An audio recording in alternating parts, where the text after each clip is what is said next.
గౌరవ శాసన మండలి సభ్యులు పెద్దలు మాజీ రాజ్యసభ సభ్యులు అన్న బండ ప్రకాష్ అన్న గారికి, జిల్లా పరిషత్ చైర్మన్ బ్రదర్ సంపత్ రెడ్డి గారు, అదేవిధంగా జిల్లా కలెక్టర్ గారు, మరి జిల్లా అభివృద్ధిలో ముందుకెళ్తున్నటువంటి పెద్దలు శివలింగయ్య గారికి, మార్కెట్ చైర్మన్ రాజు గారు, అడిషనల్ కలెక్టర్ గారు హమీద్ గారికి, మా యొక్క ఫిషరీస్ కమిషనర్ లచ్చిరామ్ నాయక్ గారు, ఆర్డీఓ కృష్ణవేణి గారు, గ్రంథాలయ చైర్మన్ కృష్ణ రెడ్డి గారు, డిఎఫ్ఓ నాగులు గారు, ఎంపీపీ రేఖ గారికి, జెడ్పీటీసీ రవి గారు, సర్పంచ్ సురేష్ కుమార్ గారు, నర్సింలు రాజు ఎంపీటీసీలు, వెంకటేశ్వర్లు మునిగాల సొసైటీ మల్లేష్ గారు, డివిహెచ్ఓ మనోహర్ గారికి, additional director fishery Shankar Rathod గారు, అదేవిధంగా అడిషనల్ డైరెక్టర్ లక్ష్మీనారాయణ గారికి, వేదిక మీద ఉన్నటువంటి పెద్దలందరికీ, ఈ వేదిక మీద ఉన్న అధికారులకు, అనధికారులకు,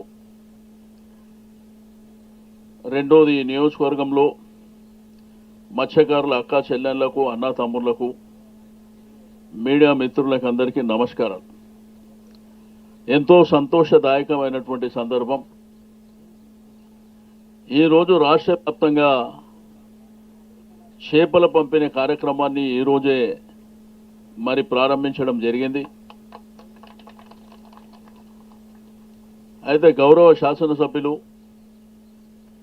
రాజన్న గారు అన్న అక్కడిక్కడే ఎందుకన్నా మా గన్పూర్లో చేప పిల్లలు వేస్తే ఇక్కడనే మా దగ్గరనే బ్రహ్మాండంగా చేసుకుందామంటే వారి యొక్క అభిష్టం మేరకు ఇక్కడికి రావడం జరిగిందని చెప్పి నేను ఈ సందర్భంగా తెలియజేస్తా ఉన్నా.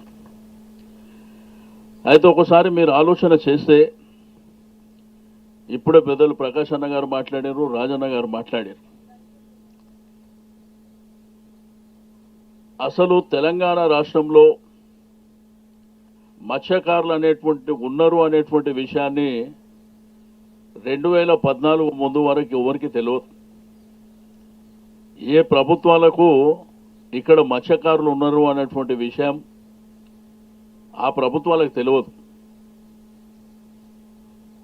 ఒక 10-12 లక్షలు ఇచ్చి ఇక ఇదే ప్రపంచం అని చెప్పినటువంటి సందర్భాలను మీ కళ్ళారా చూసారు. మీ దగ్గర ఉన్నటువంటి రిజర్వాయర్లు కూడా గండి మైలారం కానీ, బొమ్మకూరు కానీ, చేట కోడూరు కానీ, నవాపేట కానీ, గన్పూర్ కానీ, అశ్వరావుపల్లి, మైలారం, గతంలో ఈ రిజర్వాయర్లలో 1-2 రిజర్వాయర్లలో నీళ్లు ఉండే కానీ 60 రోజులకే పరిమితంగా ఇస్తుండే. మిగిలిన రిజర్వాయర్లలో నీటి పరిస్థితి ఏందనేది మాకంటే ఎక్కువ మీ అందరికీ తెలుసు. తెలంగాణ రాష్ట్రం వచ్చినాక మరి 365 రోజుల నీళ్ళు ఎట్లు వస్తున్నాయో అది కూడా మీ కళ్ళారా చూస్తారు. కానీ కొంతమందికి కళ్ళు కనిపిస్తలేవు.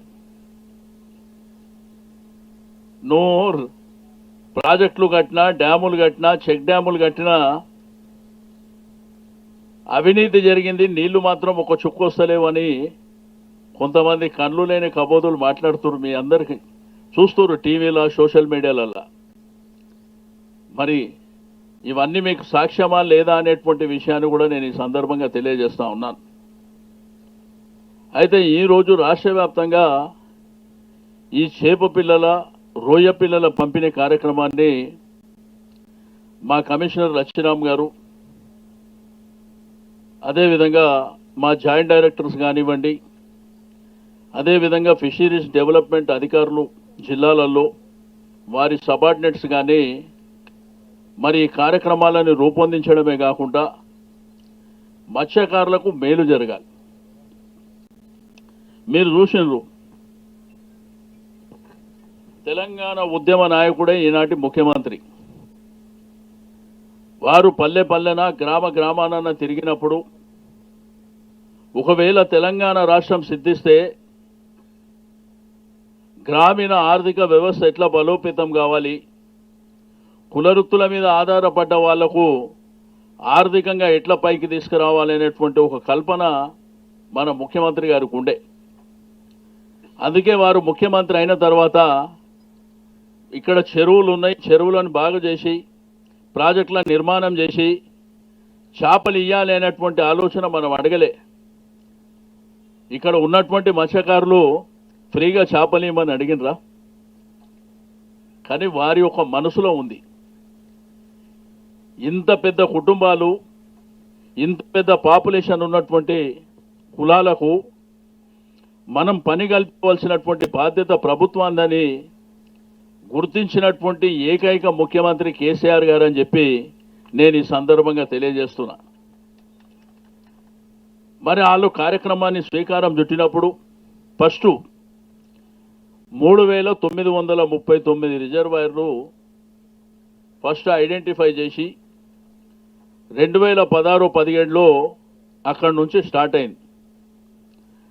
ఇది సంవత్సరం పెంచుకుంటూ పోయి ఈ సంవత్సరానికి వచ్చేసరికి 26,778 రిజర్వాయర్లలో చేపలుతున్నామని చెప్పి నేను ఈ సందర్భంగా తెలియజేస్తా ఉన్నాను.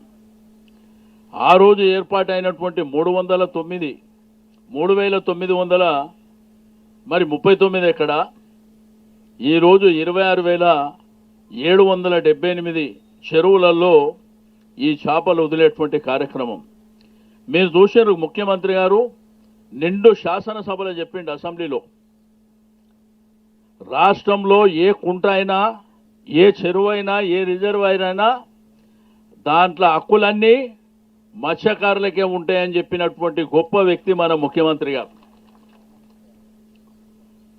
రెండోది, సొసైటీలలో కూడా గతంలో ఇష్టం ఉన్నట్టు సభ్యత్వాలు ఇచ్చారు. అంటే మత్స్యకారులు కానటువంటి కుటుంబాలకు కూడా సభ్యత్వాలు ఇచ్చారు. కానీ గౌరవ ముఖ్యమంత్రి గారు వచ్చినాక జీవోలో చాలా స్పష్టంగా మత్స్యకారులకు తప్ప వేరే వాళ్లకు మెంబర్షిప్ ఇయ్యొద్దని చెప్పి మరి ఈ మెంబర్షిప్ చేస్తున్నటువంటి కార్యక్రమాన్ని నేను ఈ సందర్భంగా తెలియజేస్తా ఉన్నాను. దాంతోపాటు మన సంపద కూడా ఒకసారి ఆలోచన చేస్తే ఆ రోజు 27.8 అంటే 27,80,00,000 అయినాయి స్టార్టింగ్లా. కానీ ఈరోజు దగ్గర 90 కోట్లు. అదేవిధంగా 25 కోట్ల రొయ్య పిల్లలు కలుపుకుంటే మరి దగ్గర ఇతరత్ర కార్యక్రమాలు తీసుకుంటే 125 కోట్లతోని ఈరోజు రాష్ట్రంలో ఉన్నటువంటి మత్స్యకారులకు అందరికీ ఈ కార్యక్రమాన్ని ఇస్తున్నటువంటి విషయాన్ని నేను ఈ సందర్భంగా తెలియజేస్తా ఉన్నాను. రెండోది, 2 నెలల్లోనే 620 సొసైటీలు ఏర్పాటు చేసుకోవడం జరిగింది. ఇది దేశంలోనే మరి మొదటి స్థానం అని చెప్పి నేను ఈ సందర్భంగా తెలియజేస్తా ఉన్నాను. అదేవిధంగా 26,000 చెరువులకు ఆల్రెడీ జియో ట్యాగింగ్ చేయడం జరిగింది. దీంతో పాటు మీకు అందరికీ తెలుసు, ఒక చేపలిచ్చి రొయ్యలిచ్చి చేతులు దులుపుకోవడమే కాకుండా మరి మీకు 2 వీలర్ 4 వీలర్ మరి జాకెట్లు జాలర్లు ఈ కార్యక్రమాన్ని కూడా దగ్గర 1,000 కోట్ల రూపాయలతో నా కార్యక్రమాన్ని గతంలో తీసుకోవడం జరిగింది. అది కాకుండా ఇప్పుడు ఒక మత్స్యమిత్ర యాప్ కూడా మనం రిలీజ్ చేసుకోవడం జరిగింది.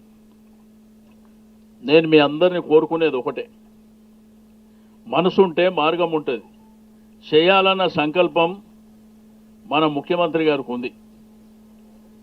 మనల్ని అన్ని విధాలుగా ఆర్థికంగా పైకి తీసుకువెళ్ళాలని, సామాజికంగా పైకి తీసుకువెళ్ళాలి, రాజకీయంగా అవకాశాలు కల్పించాలి అనే గొప్ప మనసున్నటువంటి వ్యక్తి ముఖ్యమంత్రి గారు. మీకు తెలుసు కదా, ఒక ఆడపిల్ల పెళ్ళైతే ఆ తల్లిదండ్రులకు ఆర్థికంగా ఎన్ని ఇబ్బందులు ఉంటాయో మనందరికీ తెలుసు. ఈ మాట్లాడే షోకాళ్ళ నాయకులకు తెలంగాణ రాష్ట్రంలో ఆడపిల్ల పెళ్లికి ₹1,00,000 ఇచ్చేటువంటి ప్రభుత్వాలు ఈ దేశంలో ఉన్నాయా? ఎక్కడన్నా? కానీ మాట్లాడితే మాత్రం గొంతున్నదని మొన్న ఫైనాన్స్ మినిస్టర్ వచ్చి రేషన్ దుకాణం దగ్గర ప్రైమ్ మినిస్టర్ ఫోటో కావాలంటది ఆమె.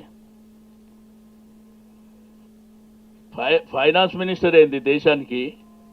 రేషన్ దుకాణం దగ్గరకు వచ్చి ప్రధానమంత్రి ఫోటో పెట్టాలనేటువంటి మాట ఏందో మరి ఎంత దిగజారిపోయి మాట్లాడుతున్నారో మనం అందరం గమనిస్తున్నాం. రెండోది, కేసీఆర్ కిట్ అనే కార్యక్రమం. మన బిడ్డనో కోడలో మనమనాలో గర్భవతి అయితే మరి ఆ కార్యక్రమాన్ని ఆడపిల్ల పుడితే 13,000, మగపిల్లాడు పుడితే 12,000 కేసీఆర్ కిట్ ఇచ్చి పంపించినటువంటి చరిత్ర మరి ఈ దేశంలో ఎవరికన్నా ఉందా? 24 గంటల కరెంటు, రైతాంగానికి ఫ్రీ పవర్, ఈ కార్యక్రమం ఎక్కడన్నా ఉందా? దాంతోపాటు మరి తాగడానికి మిషన్ భగీరథ నీళ్లు. ఈరోజు గణపూర్ ప్రాంతంలో ఈ ఫ్లైఓవర్ నిర్మాణం మీ గౌరవ శాసనసభ్యులు రాజన్న కృషి మేరకు ఈరోజు అంతా డిమాండ్ పెరిగిపోయింది. ఇక బయట మాట్లాడేటోడు ఏది పడితే అది మాట్లాడతాడు. ఇవాళ రేపు మన తెలంగాణ పల్లెల్లో కానీ పట్టణాల్లో కానీ ఆయనకి ఏది ఇస్తే నాకు అది కావాలని మాట్లాడుతారు. అట్లా ఉంటుందా? ఎవరికి చేసేది వాళ్ళకి చేసుకుంటూ పోతుంది కదా ప్రభుత్వం. ఈరోజు 2000 పెన్షన్, 2014 ముందు పెన్షన్ పరిస్థితి ఏంది? 275 రూపాయలు ఉన్న పెన్షన్ని 200 చేశారు. ఆ 200 పెన్షన్కు కొత్తది కావాలంటే ఉన్నోడు చచ్చిపోతే కొత్తోనికి ఇచ్చారు. అప్పుడు ఆ 200 తీసుకొని గుడికాడికి రా, బడికాడికి రా, అదేవిధంగా మన ఎంఆర్ఓ ఆఫీస్కు రమ్మని చెప్పి పెద్ద మనుషులను తిప్పుతుండేనా లేదా? మరి కొత్త కోడలు, కొన్ని రోజులు అత్తామామని బాగానే చూసుకున్న కోడలు కొన్ని ఇళ్ళల్లో, ఆ తర్వాత 6 నెలల తర్వాత ఆ పెద్ద మనుషులను బయటికి వెళ్ళగొట్టి అన్నం అయినాక పెడతా మీరు బయట కూర్చొని పొండి అని చెప్పి మరి ఎలగొడుతున్నటువంటి వాళ్లకు ఈరోజు 2000 పెన్షన్ ఇయ్యంగానే అత్తమ్మ పొద్దున్నే గోళీలు వేసుకున్నావా, మందులు వేసుకున్నావా, టిఫిన్ చేసినావా, ఇవాళ మటన్ వండాలన్నా, చికెన్ వండాలన్నా, చేపలు వండాలన్నా అంటుర్రా లేదా? అంత గొప్పగా ముఖ్యమంత్రి గారు ఆలోచన చేస్తారు. ఈరోజు మన భూమి విలువ కూడా ఒకప్పుడు 10,000 ఉన్నటువంటి భూమి ఈరోజు 10 లక్షలు అయింది. ప్రభుత్వం ఇంత బ్రహ్మాండంగా కార్యక్రమాలు చేస్తే అయింది తప్ప ఏదో ఆకాశం మీదకి ఊడిపడి రాలే. రెండోది, ఇంతకుముందు గొల్ల కురుమల మిత్రులు వాళ్ళు కూడా కలిసిరు నాకు. వాళ్ళు కూడా ఒక రిప్రజెంటేషన్ ఇచ్చిండ్రు, విఆర్ఓలు ఒక రిప్రజెంటేషన్ ఇచ్చిండ్రు. దళిత బిడ్డలు అక్కడ మార్కెట్ మాకు జాగ ఇచ్చిండ్రు, ఆ జాగ కాకుండా ఇంకో స్థలంలో కట్టాలని వాళ్ళు ఒక రిప్రజెంటేషన్ ఇచ్చిండ్రు. అదే విధంగా ఇక్కడ మా యానిమల్ హస్బెండరీ డిపార్ట్మెంట్ ద్వారా మరి అక్కడ వ్యాక్సిన్ మరి ఇచ్చేటువంటి కార్యక్రమాన్ని అధికారులు చేపట్టడం జరిగింది. దాంతోపాటు ఇక్కడనే మరి గణపూర్ రిజర్వాయర్ పక్కన దీన్ని కూడా బ్రహ్మాండంగా పర్యాటక కేంద్రం చేస్తే బాగుంటుందని ఒక రిప్రజెంటేషన్ ఇచ్చారు. కానీ డెఫినెట్గా ఈ ప్రభుత్వానికి మనసుంది, చేయాలనే సంకల్పం ఉన్నది. మీరు కూడా గ్రామాలల్లో పట్టణాలల్లో ఎటు పోతే అటు ఏది పడితే అది ఎవడో కొట్టంగాడు వచ్చి ఏదో మైక్ పట్టుకొని వాడెవ్వడు వీడెవ్వడు వాడినారే వీనారే అనగానే సప్పట్లు కొట్టేది మర్చిపోండి. 2014 మన కళ్ళ ముంగట ఉంది. 2014 ముందు మనమే ఉన్నాం ఈడ. 2014 దాటిన తర్వాత ఏ పరిస్థితులు ఉన్నాయి ఒక్కసారి ఆలోచన చేసుకోవాలి. మాట్లాడటానికి నరం లేని నాలుకే, పోయేదేముంది వాడికి? ఏది పడితే అది మాట్లాడతాడు. ఈ రాష్ట్రాన్ని పరిపాలన చేయలేదా వాళ్ళు? 40-45 సంవత్సరాలు పరిపాలన చేశారు. మరి ఆ రోజు ఓ 2,000 పెన్షన్ ఇస్తా అంటే ఎవడన్నా వద్దన్నాడా? 24 గంటల కరెంట్ ఇస్తే వద్దన్నారా? తాగనీకే నీళ్ళు ఇస్తే ఎవడన్నా వద్దన్నాడా? కరెంటు ఇస్తే వద్దన్నామా? మంచిగా రిజర్వాయర్లు కట్టుకొని నీళ్ళు వస్తే వద్దని చెప్పినామా మనం? ఉద్యోగాలు ఇస్తా అంటే వద్దని చెప్పినామా? మత్స్యకారులకు చేపలు ఇస్తా అంటే మనం వద్దని అడిగినాం ఆ రోజు. మళ్ళీ వస్తాడు వాడు ఇప్పుడు నాకు అవకాశం కావాలంటాడు. కాబట్టి మీరు ఆలోచన చేయాలి. ఈరోజు రైతాంగానికి 5,000 రూపాయలు అంటే సంవత్సరానికి 10,000 రైతు బంధు ఉన్నదా ఈ దేశంలో? ఏంటన్నా చెప్పగలుగుతాడు ఎవడన్నా వచ్చిడా? ఒక రైతు చనిపోతే 5 లక్షల రూపాయలు 10 రోజులలో ఇచ్చే కార్యక్రమం ఈ దేశంలో ఏంటన్నా ఉందా? ఇంత బ్రహ్మాండంగా మళ్ళీ గ్రామాల అభివృద్ధి జరగాలి, పట్టణాల అభివృద్ధి జరగాలి అని చెప్పి గొప్ప కార్యక్రమాలని మరి కలెక్టర్ గారి ఆధ్వర్యంలో చేపడుతున్నటువంటి మీకు చూస్తున్నారు మీ కళ్ళారా. అసలు బొందలగడ్డ గురించి ఎవడన్నా ఆలోచించిండా ఈ దేశంలో? ఎవడన్నా బొందలగడ్డ గురించి ఎప్పుడన్నా ఆలోచన చేసిండా? ఈరోజు వైకుంఠ ధామాలు కడతలేరా? ప్రతి ఊరికి ట్రాక్టర్ ఉన్నటువంటి దేశంలో ఎవడన్నా చూపించగలుగుతాడా? లేవు. మన దగ్గర ప్రతి ఊరికి ఒక ట్రాక్టర్ ఉంది, ట్రాక్టర్తో పాటు ట్రాలీ ఉంది. మరి అద్భుతంగా చెట్లు పెట్టుకుంటున్నాం. ఈరోజు మన పిల్లలు గురుకుల పాఠశాలల్లో బ్రహ్మాండంగా చదువుకుంటారు. ఇప్పుడు ఉన్న బడులు ఏవైతే ఉన్నాయో ప్రభుత్వ పాఠశాలలు, దాని రూపురేఖలు కూడా మారుస్తున్నాం. ఇన్ని గొప్ప కార్యక్రమాలు మన కళ్ళ ముందు కనిపిస్తుంటే మన పట్టణంలో మన ఊర్లో ఇంకేదో కావాలి, ఇంకేదో కావాలి, ఇంకేదో మర్చిపోయినాం. అట్లా ఉండొద్దు. ఒక కార్యక్రమం జరిగితే తర్వాత ఇంకో కార్యక్రమం వస్తుంది. కాబట్టి మీ అందరూ విఘ్నులు, ఆలోచన పరులు. రెండోది మీకు చేపల విషయంలో చెప్పాలి. మత్స్యకారులందరూ మీ అధ్యక్షుల వారితో సహా, మా జిల్లా అధ్యక్షులతో సహా నేను ఈ మీటింగ్ ద్వారా మీ మీటింగ్లో చెప్తున్నా, అక్కడ కూడా చెప్పినా, నేను గౌరవ మా ఎమ్మెల్యే రాజన్న, ప్రకాష్ అన్న కూడా ఇక్కడ మీ జిల్లా పరిషత్ సర్పంచులు మీకు కూడా చెప్తున్నా. ఒకటి, చేపలు వేసేటప్పుడు ఇప్పుడు మేము వేసినప్పుడు ఎట్లుండేనో తర్వాత కూడా అదే పద్ధతులలో ఉంటేనే చేపలు వేసుకోవాలి. ఫస్ట్ మనకు ప్రధానంగా కావాల్సింది ఎంత? చేప సైజ్ ఎంత ఉంది, క్వాలిటీ ఉన్నదా. రెండోది కౌంటింగ్. కౌంటింగ్ అంటే లెక్క. ఇప్పుడు దీంట్లో వేస్తుంది 9,35,000. సొసైటీ అధ్యక్షులు, సొసైటీ మెంబర్ల పని ఏంది? అధికారులతో పాటు మీరు అక్కడ కూర్చోవాలి, కంప్లీట్ అయ్యే వరకు కూర్చోవాలి. ఒకవేళ బాబు తర్వాత ఒకవేళ మీకు ఒక లారీ వచ్చింది, చేప సైజు బాగలేదు, క్వాలిటీ లేదు, ఏం చేయాలి? ఏం చేయాలి చెప్పండి? ఏం చేయాలి? ఏం చేయాలమ్మా?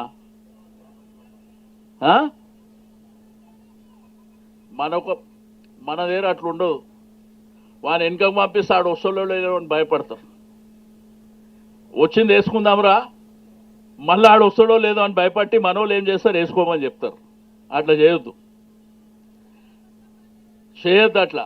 ఎందుకంటే గవర్నమెంట్, ముఖ్యమంత్రి గారు కోట్ల రూపాయలు కట్టి పంపిస్తుంది. అది కాకపోతే బాగలేకపోతే అన్నలు చెప్పినట్టు వాపసు పంపించాలి. వాపస్ పంపించి మీకు క్వాలిటీ ఉంటేనే తీసుకోవాలి. కౌంటింగ్ కూడా ఇంపార్టెంట్. ఇక మీకు తెలుసు 2014 ముందు ఆ గట్టు మీద కూర్చొని ఎవడో వచ్చి కాలం లేనప్పుడు మీ అధ్యక్షుడిని కొంతమంది ముఖ్యులను పిలుచుకొని నేను 10 రూపాయలకి ఇస్తా, 12 రూపాయలకి ఇస్తా అని ఆడు ఒక 50,000 చేతిలో పెట్టి రాపించుకొని పోయిన తర్వాత చేపలు పెరిగినాక మన కండ్ల ముంగట ఏడ్చుకుంటా వాడికి ఇచ్చేటువంటి పరిస్థితి పోయింది. ఇప్పటి నుంచి ఈ చెరువులల్లా మధ్య దళారు ఎవడు ఉండడానికి వీల్లేదు. ముఖ్యమంత్రి గారే అసెంబ్లీలో చెప్పిండు, దాని మీద హక్కులన్నీ మత్స్యకారులకు తప్ప వేరోనికి కావు అని. కాబట్టి మెంబర్షిప్ కూడా నేనేం చెప్పినంటే 18 సంవత్సరాలు నిండిన ప్రతి ఒక్కరికి మెంబర్షిప్ చేయమని చెప్పినాం. ప్రతి ఒక్కరికి హక్కు ఉన్నది దాంట్లో. ఆ జాతిలో పుట్టడమే మన హక్కు అది. కాబట్టి అది చేసుకోవాల్సినటువంటి అవసరం ఉన్నది. ఇప్పుడు యాప్ కూడా మీరు చూసినారు, అయిపోయింది, మీరు ఇళ్ళకి వెళ్ళిపోతారు. మా మా ఎఫ్డిఓ గారు కేవా ఈ కార్యక్రమాలు అయిపోయినాక ఇట్లనే ఒక మీటింగ్ పెట్టి అసలు యాప్ అంటే ఏంది, దాన్ని ఎట్లా వాడాలి, దానివల్ల వాళ్ళకేం బెనిఫిట్ ఉన్నది, అవన్నీ మీరు ట్రైన్ చేసి చెప్పాలి. దాని లింక్ కూడా అందరు సెల్ ఫోన్లలో ఉండాలి. అట్లా మీరేందంటే సరే ఇప్పుడు మనం ప్రజెంటేషన్ చేసినాం, కొంతమందికి అర్థమవుతుంది కాదు, తర్వాత వాళ్ళకి అర్థమయ్యే వరకు చెప్పే బాధ్యత మీది. ఎందుకంటే అది తెలుసుకోవాలి. దీనివల్ల ఏంటంటే మొత్తం ఆన్లైన్ చేసినాం. మీకు ఎక్కడి నుంచి మనకు చేపలు వస్తున్నాయో అక్కడి నుంచి ఇక్కడి వరకు దానంతా మీకు ఆన్లైన్ జీపీఎస్ ద్వారా మీకు అందరికీ అందుబాటులో పెట్టినాం. కాబట్టి దాన్ని దయచేసి మీరు చూసుకోవాలి. రెండోది, చేపల డిమాండ్ మరి ఊర్లలో బ్రహ్మాండంగా ఉన్నది, రాష్ట్రంలో బాగున్నది. కానీ మీ మార్కెట్లు ఏడో పడితే ఆడ గట్టు మీద కూర్చొని అమ్మద్దమ్మా. మురికి నీళ్ళు పక్కన అసలు అమ్మొద్దు. ఎందుకంటే మంచిగా కొనుక్కపోయే వాళ్ళకు కూడా కొంత నీట్గా బ్రహ్మాండంగా ఉంటే మనకు 4 రూపాయలు ఎక్కువ కూడా వస్తాయి. కాబట్టి మార్కెట్లు కడుతున్నాం, మీకు మార్కెట్ కట్టిస్తాం, ఆ మార్కెట్లనే అమ్ముకోండి. రెండోది, ఆ మొబైల్ బండి తెచ్చిరా కమిషనర్ గారు? తేనట్టుండు. నేను మా రాజన్నకు ఒక ముచ్చట చెప్పిన, మీరు మీ ఎమ్మెల్యే గారితో మాట్లాడుకొని అన్ని రిజర్వాయర్ల దగ్గర ఒక ఇట్లాంటి బండి ఒకటి ఉంటుంది. ఆ బండికి ఏంటంటే 2 వైపులా, ఒక వైపునేమో పచ్చి చేపలు అమ్మొచ్చు, అది ఓపెన్ అయిపోతుంది, ఓ పక్కన పచ్చి చేపలు అమ్ముతారు. రెండో పక్కన ఏంటంటే సాయంత్రం పూట రోడ్డు పొట్టి పోయే వాళ్ళు ఎవరైనా చేపలు తింటారంటే మనం ఏం చంపుతాం కదా, అది కూడా. అయితే దాంట్లో ఏంటంటే ఫ్రిడ్జ్ ఉన్నది, పొయ్యి ఉన్నది, నీళ్లు ఉన్నాయి, చాలా మంచిగా ఉంటుంది హైజెనిక్ కండిషన్. 10 లక్షల రూపాయలతో చేపించింది అది. కానీ మత్స్యకారులకు 6 లక్షలు సబ్సిడీ ఇవ్వమని చెప్పినాం. అంటే 4 లక్షలు ఇస్తే ఆ బండి మీ సొంతం అవుతుంది. దాన్ని 2-3 కుటుంబాలు కలిసి తీసుకోండి. 2-3 కుటుంబాలు కలిసి తీసుకుంటే మీకు ఎక్కడో రోడ్డు మీద మంచి సెంటర్ చూసి, ఇక అది మొబైల్ బండి కాబట్టి నువ్వు ఎండన అమ్ముకోవచ్చు, గణపూర్ దగ్గర అమ్మవచ్చు, ఇంకెక్కడికన్నా కూడా పోయి అమ్మవచ్చు. మంచి డిమాండ్ అయ్యి 4 రూపాయలు మిగులుతాయి. ఆ బండ్లు కూడా నేను పంపిస్తా అన్న. ఒకసారి మీరు చూడండి, ఎడ్డి గారు రాతోడ్ వాళ్ళకి బండి, మరి కమిషనర్ గారు ఏం బండి వస్తుంది అన్నట్టు రాలేదు వీడికి. ఓసారి వారికి బండి పంపిస్తే కొంత మన వారి క్యాంప్ ఆఫీస్ దగ్గర పెట్టిస్తే ఒకరోజు వచ్చి మత్స్యకారులను పిలుస్తాడు. అది ఉపయోగించుకుంటే మీకు మేలు జరుగుతుంది. ఇవన్నీ విషయాలు ఎందుకు చెప్తున్నా అంటే, ఈరోజు గౌరవ ముఖ్యమంత్రి గారు ఎన్నో ఆలోచనలతోని మరి బ్రహ్మాండమైనటువంటి కార్యక్రమాలని రాష్ట్ర వ్యాప్తంగా కూడా మరి చేపడుతున్నటువంటి విషయం మీకు అందరికీ తెలుసు. ఈరోజు కుల వృత్తులని మరి గ్రామీణ ఆర్థిక వ్యవస్థ బలోపేతం కావాలంటే మనల్ని బలోపేతం చేస్తే మరి గ్రామీణ ఆర్థిక వ్యవస్థ బలోపేతం అవుతుంది. మరి ఈ కార్యక్రమాలన్నీ మరి ఆ బండి చూపించిన తర్వాత నేను రాజన్నకు కూడా రిక్వెస్ట్ చేస్తున్నా, మరి కలెక్టర్ గారు ఉన్నారు, కలెక్టర్ గారు కొంత మీరే మానిటరింగ్ చేసి మీరు అడుగుతూ మేము మీకు అవసరం ఉంటే ఎన్నైనా పంపిస్తాం. దాంట్లో సబ్సిడీ 6 లక్షలు, 4 లక్షలు ఒక పెద్ద ముచ్చట కూడా కాదు. కాబట్టి ఆ కార్యక్రమాన్ని మరి బ్రహ్మాండంగా చేసుకోవాలని చెప్పి నేను ఈ సందర్భంగా తెలియజేస్తూ, మరి ఈరోజు ఈ గొప్ప కార్యక్రమాన్ని నిర్వహించినటువంటి జిల్లా కలెక్టర్ గారికి, సంబంధిత అధికారులకు, మరి గౌరవ మా శాసనసభ్యులు రాజన్న గారికి, ప్రకాష్ అన్న గారికి, జిల్లా పరిషత్ చైర్మన్ గారు సంపత్ గారికి, మరి వేదిక మీద ఉన్నటువంటి పెద్దలకు, మత్స్యకార సొసైటీ అధ్యక్షులకు, కమిటీ సభ్యులకు, అక్క చెల్లెళ్ళకు అందరికీ మరొకసారి మనస్ఫూర్తిగా అభినందనలు తెలియజేస్తూ సెలవు తీసుకుంటున్నా. జై తెలంగాణ, జై తెలంగాణ.